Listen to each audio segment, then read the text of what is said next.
Bharat Aadhaar Seeding Enabler, an NPCI initiative, is a seeding platform which acts as the interface between various channels through which Aadhaar seeding request can be raised. BASE allows beneficiaries to seed or de-seed their Aadhaar number and offers other related services. Beneficiaries can go to NPCI website and click on Consumer tab to get the BASE website. They can also visit online banking page of those banks which are providing this facility via the BASE platform.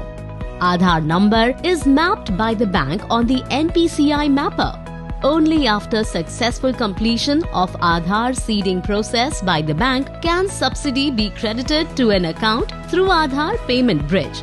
Similarly, if the beneficiary wants to stop receiving DBT benefits in their account, de-seeding of their Aadhaar can be done via the NPCI BASE platform. Service status allow the beneficiary to check the current status of the Aadhaar seeding or de-seeding request raised by the beneficiary by providing the reference number and date of request initiation. For this, you can check the seeding status on BASE platform on NPCI website or on UIDAI website. Aadhaar mapping history enables the beneficiary to check their Aadhaar mapping history for the past 90 days by entering their Aadhaar number and completing the CAPTCHA. You can get the details of the bank account such as account number, account holder name, subsidy enabled status and more, to which your Aadhaar is currently mapped by using the Get Account Details service.